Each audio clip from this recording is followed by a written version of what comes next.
Mesdames et messieurs, bienvenue. Si selon Matthieu le chapitre 28, verset 19, l'évangélisation est la mission primordiale pour l'Église, alors l'on doit s'accorder sur le fait que la formation des acteurs de l'évangélisation doit être également une nécessité au sein de l'Église. C'est certainement à cela que répond la direction de la formation pour l'évangélisation générale au niveau de l'Église protestante baptiste œuvre et mission internationale. Une direction conduite par le docteur Dengui Adja Julien, notre invité de ce jour. Avec lui, il sera question de la formation pour une évangélisation efficiente, des traits distinctifs d'un évangéliste et enfin de la COPEV, une conférence dédiée à l'évangélisation. Bienvenue et merci de suivre TV Chandelier. Bonjour, docteur Adja Julien. Bonjour. Alors, je rappelle à nos téléspectateurs que vous êtes le révérend docteur Dengui Adja Julien. Vous êtes vice-président de l'Église protestante baptiste œuvre et mission internationale. Vous êtes également en charge de la direction de la formation pour l'évangélisation générale. Docteur, est-ce que dans votre présentation, il y a un élément que nous n'avons pas souligné? Bon, vous avez souligné la majorité de tout ce qui me concerne par rapport à mes charges au service de l'Église. Alors, il convient aussi de rappeler que si vous avez le titre de docteur, vous êtes avant tout au niveau du ministère un évangéliste, l'un des pionniers au niveau du département de l'évangélisation au sein de l'Église protestante baptiste œuvre et mission. Et à ce titre, vous avez la charge de l'organisation d'une conférence qui est la COPEV, la conférence pastorale pour l'évangélisation. C'est aussi ça? Oui. Au fait, c'est l'une des raisons pour laquelle nous sommes là, pour encourager, je peux dire, les dignitaires de l'Église protestante baptiste œuvre et mission.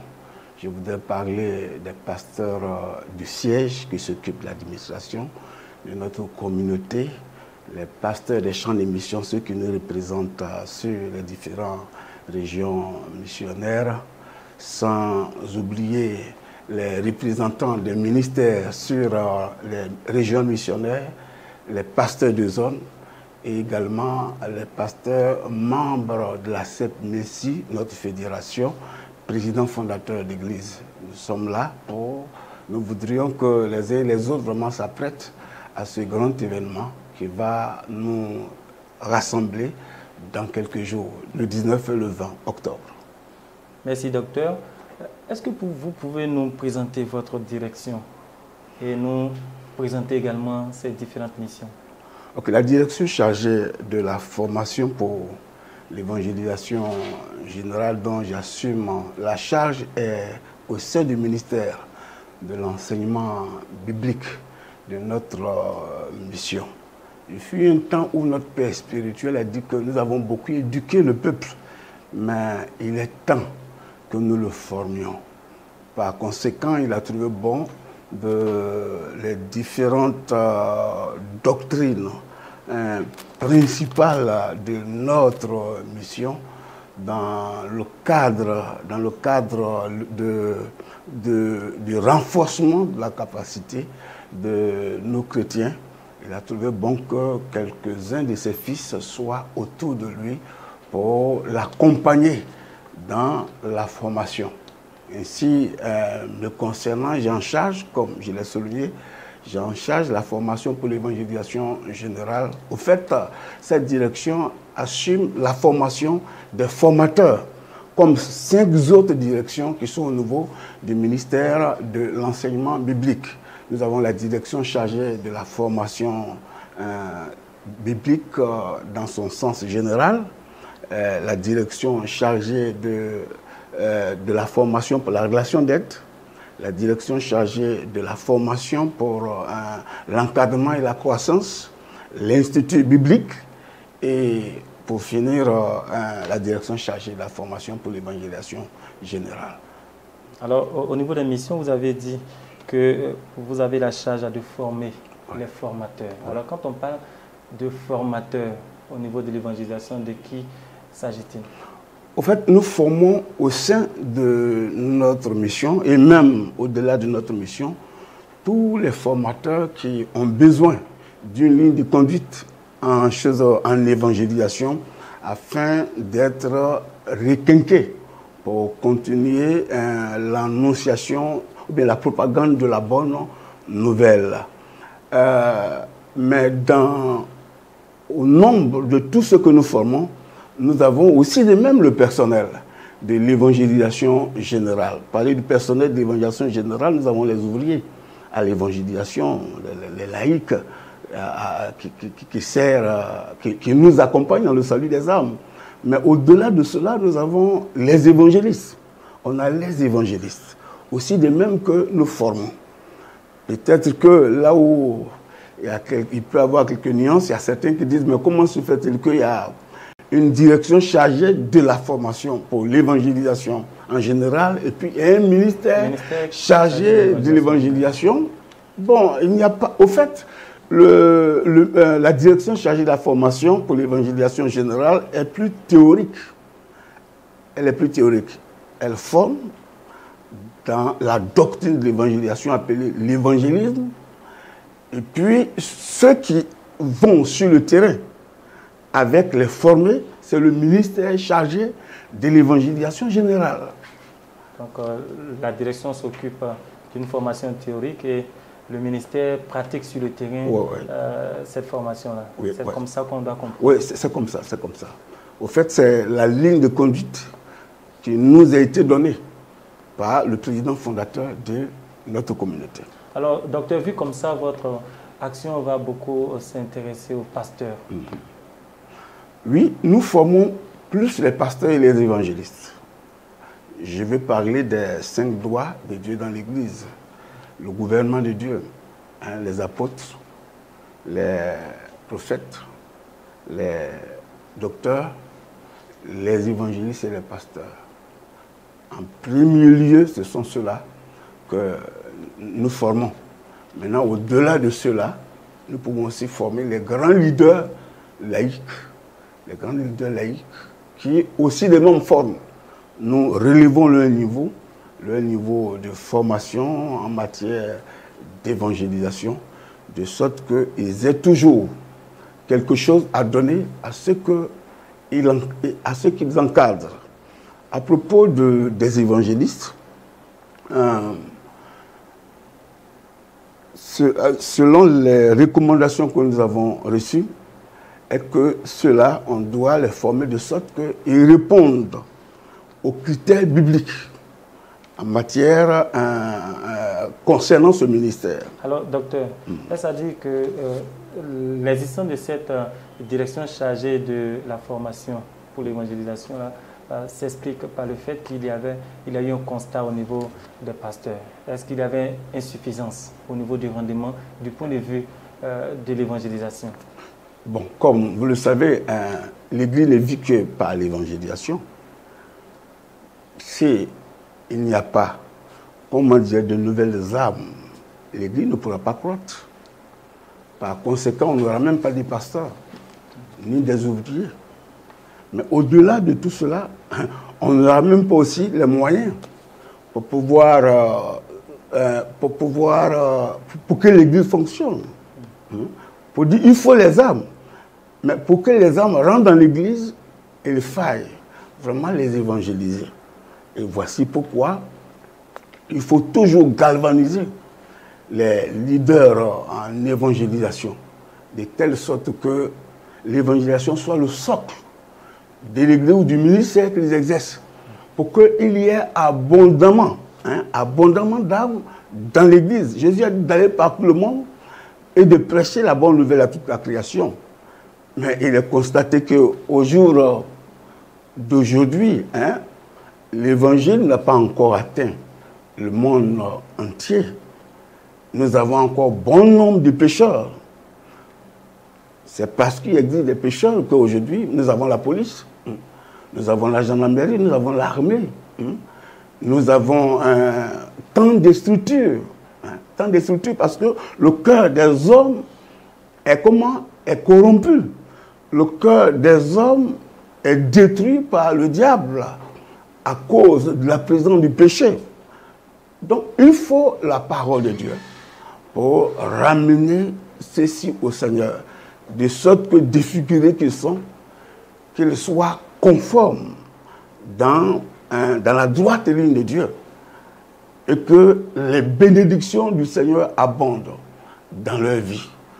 Au regard donc de cela, l'Église doit être constamment dans l'évangélisation. Or, s'il arrive qu'on s'arrête un temps soit peu, sans rappeler cette mission du Seigneur à l'Église, à partir des leaders, mais l'Église va sombrer dans, comment dirais-je, dans la religion. Elle va s'atteler à autre chose, notamment la politique politicienne. Quoi encore, les rivalités. Elle va s'adonner au titre honorifique. Ce sont ceux-ci qu'elle va fixer, au lieu de fixer, comment dirais-je, le salut des âmes, et aller à leur conquête. Donc nous sommes là pour rappeler cette mission constamment à l'Église. Ce n'est pas parce qu'il y a insuffisance d'hommes de Dieu, ni d'insuffisance dans le cadre du travail. Mais il faut toujours encourager pour que l'objectif du Seigneur soit atteint et que l'évangélisme soit le socle de l'Église du Seigneur. Merci, docteur. Nous savons que le corps pastoral au niveau de l'Église protestante baptiste Œuvre et Mission est composé d'un peu plus de 700 pasteurs. Alors, quelle est la part des évangélistes dans ce corps pastoral-là? Bon, comme je l'ai évoqué, les évangélistes sont là pour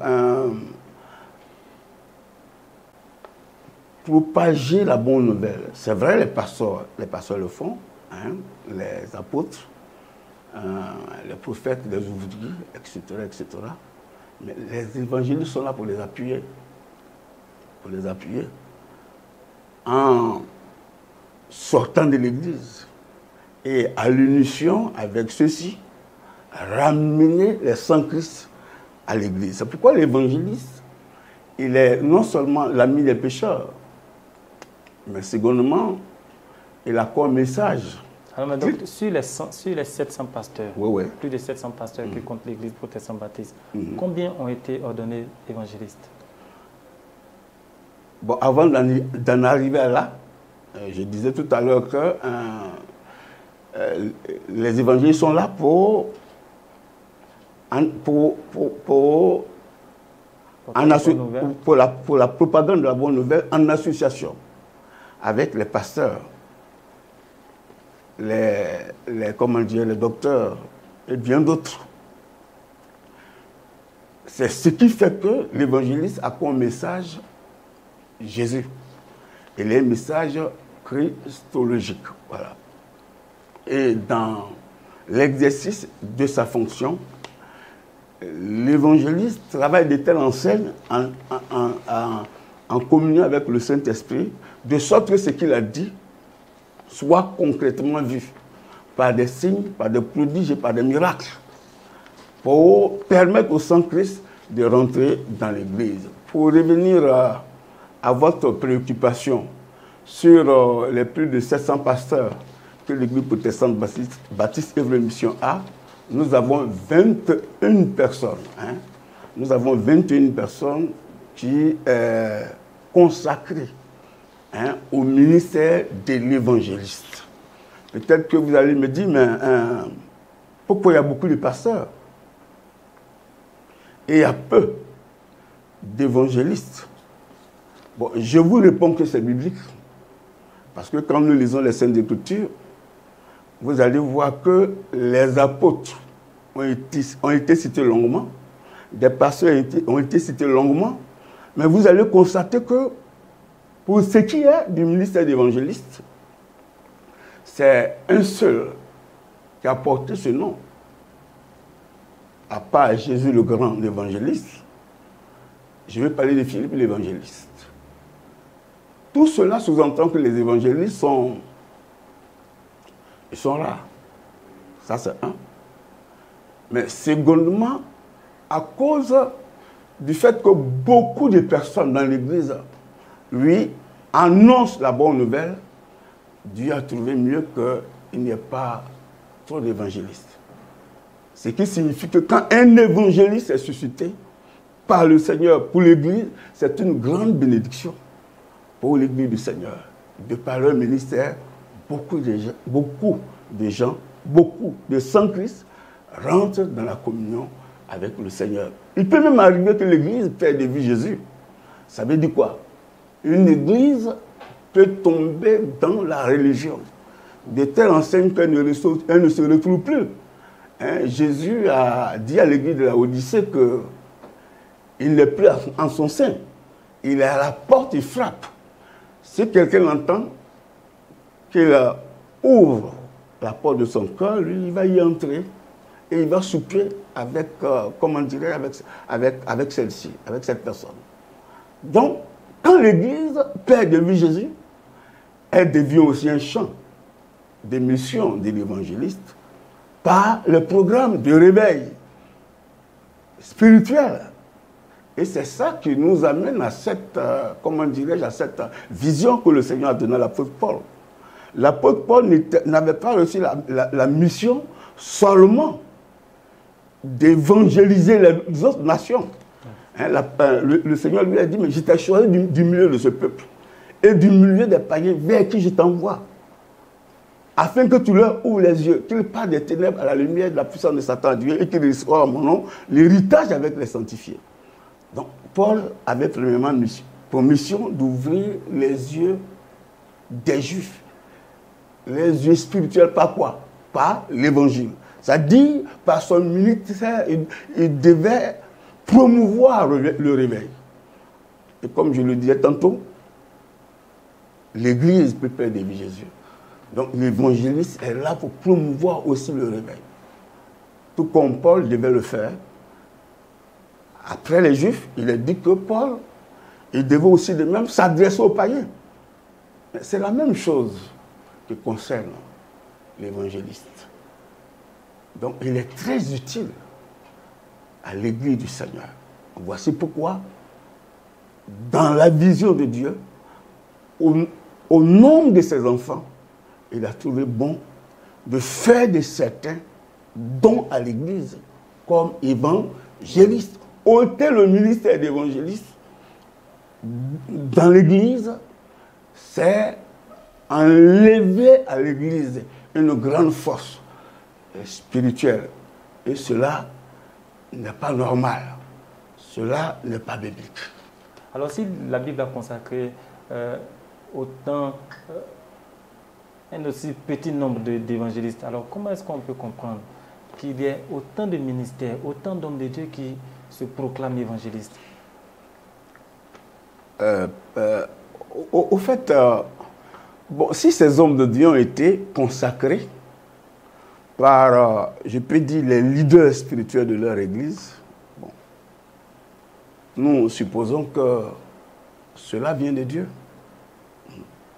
Mais malheureusement, au jour d'aujourd'hui, ce n'est pas le cas. Il y a certains parce que ils ont été pour évangéliser. Hein? Bon, ils ont gagné 2 ou 3 personnes, ils disent qu'ils sont évangélistes. Ou bien Dieu les a utilisés pour délivrer, guérir. Bon, mais ils vont commencer à se proclamer évangélistes. Un évangéliste, ce n'est pas le fait de dire que je le suis. C'est un don de Dieu. C'est une qualification divine. Philippe, dont la Bible parle, quand nous lisons dans Actes, le chapitre 21, le verset 8, c'est un chrétien, il était chrétien de l'église de Jérusalem. Hein? Chrétien de l'église de Jérusalem, il a servi comme diacre. Mais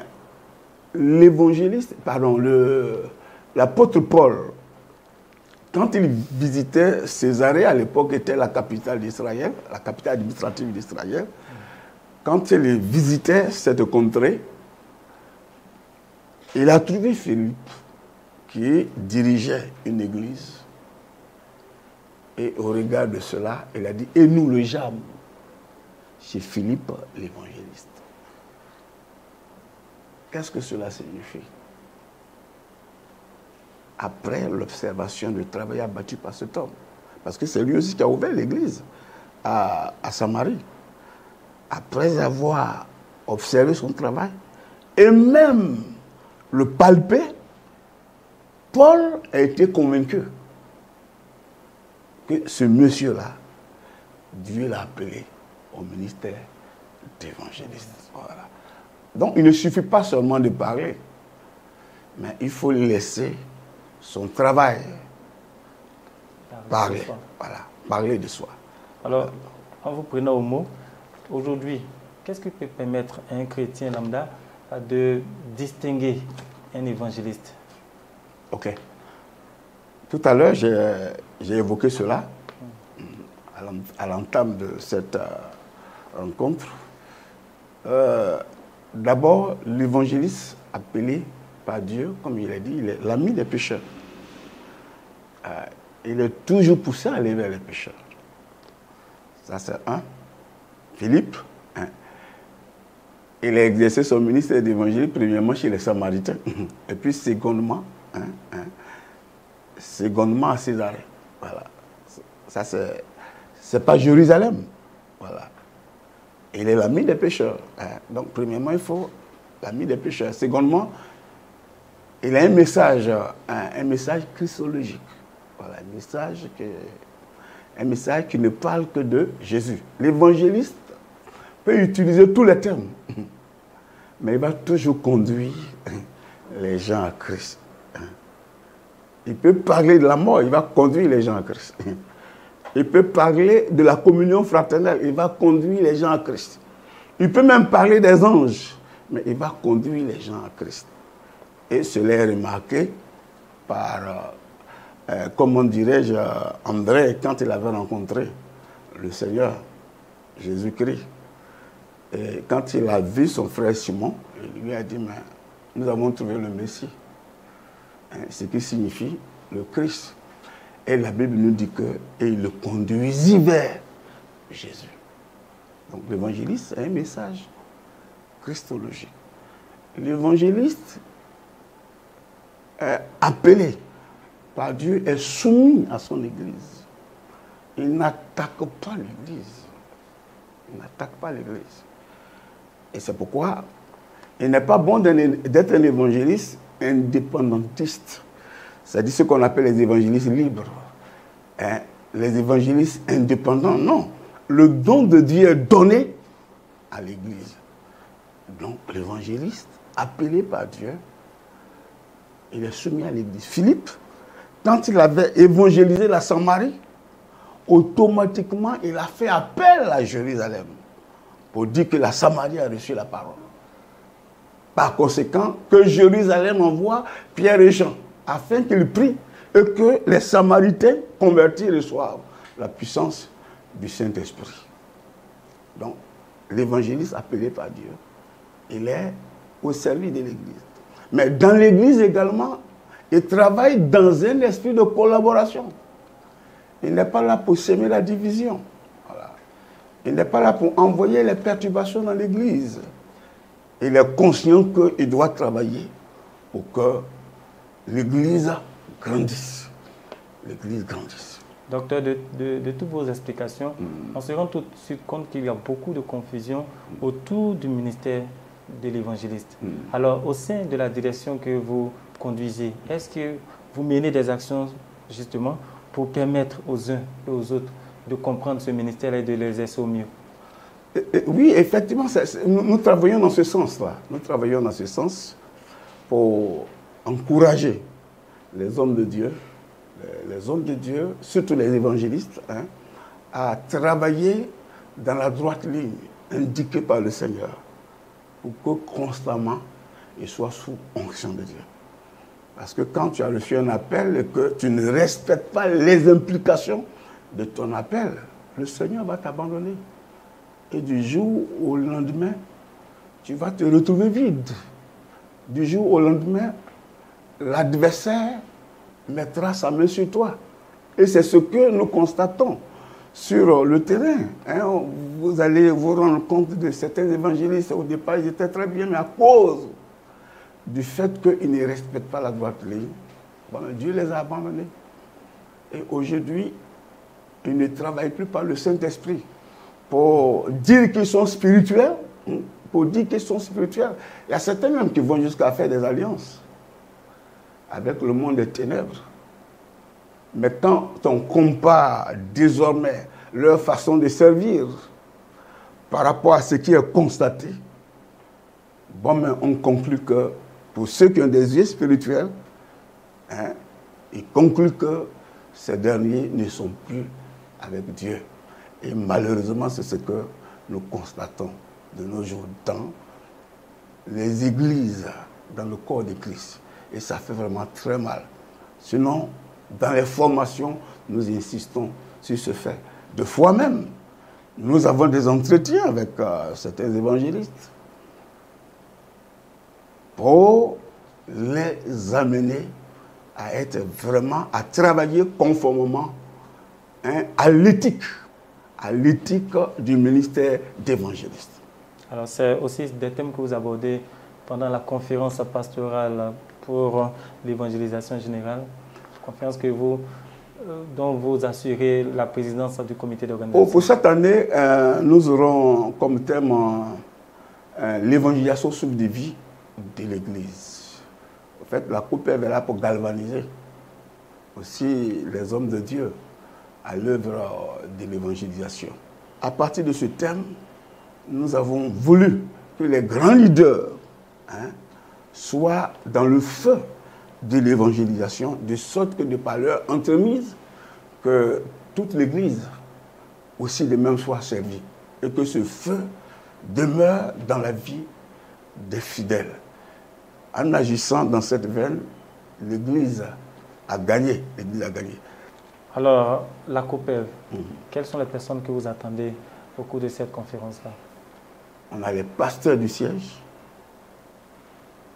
les pasteurs du siège des œuvres et missions, les pasteurs des régions, les pasteurs des champs de mission, les pasteurs des zones, les représentants des ministères sur les zones et aussi les pasteurs de la secte Messie. Le président a voulu que cette fois-ci, nous ouvrons la COPEV à nos collègues qui sont membres de notre fédération. Les concernant, nous leur avons donné au moins 50 places parce que nous comptons rassembler 250 personnes. Comme c'est une conférence des grands leaders, c'est une conférence de haut niveau. Et quels sont les orateurs qui vont se charger de donner la formation? L'orateur principal, c'est notre Père spirituel. Vous savez qu'en matière d'évangélisation, il a vraiment beaucoup d'expérience. Au jour d'aujourd'hui, quel que soit son âge, vous voyez qu'il est tout en parti. Et nous avons constaté que quand il part, à l'extérieur comme à l'intérieur du pays, que ce soit en conférence comme en campagne, son thème favori, c'est l'évangélisation. Et suivi de démonstrations de la puissance de Dieu. Récemment, nous étions à Diara. Vous y étiez, où il avait exposé. Il avait exposé sur le thème l'histoire de l'Église, même dans l'enseignement. Bon, mais il y avait des gens qui tombaient. Voilà. Donc c'est quelqu'un qui est il est pétri d'expérience en matière vraiment d'évangélisation. Donc il est choisi comme l'orateur principal. Et puis après, nous avons le docteur Kwasi Thomas, l'apôtre Loin, votre directeur, votre patron, le directeur, l'apôtre Conan Désiré, l'évangéliste Lévi Paul Omer et votre serviteur que je suis. Merci, docteur Dingui Adja Julien. On aurait tellement voulu passer encore plus de temps à parler d'évangélisation au niveau de l'Église de façon générale, mais le temps qui nous est imparti court vers sa fin et nous voudrions vous demander quel est à ce niveau-là le message, l'appel que vous voudriez bien lancer à l'Église, aux pasteurs, aux leaders d'œuvres qui nous suivent. Le message que nous voulons leur communiquer, que chacun fasse vraiment un effort pour être là. Parce que c'est pour le bien-être de leur ministère. Mais surtout pour les pasteurs membres de la CEPMESI qui nous ont contactés pour dire qu'ils vont répondre présent, nous leur demandons de tout faire pour confirmer leur présence. En appelant au 07 57 114 72 pour que, en accord avec eux, nous puissions vraiment prendre toutes les dispositions pour ce qui concerne leur arrivée. Donc, en résumé, que les pasteurs répondent présents, mais aussi de même, le peuple répond présent. Les pasteurs qu'ils viennent pour être formés, le peuple vient pour être renouvelé de la communion avec Dieu, pour être délivré, pour être guéri, pour recevoir le toucher de Dieu. Merci. Merci, docteur Dengui Adja Julien.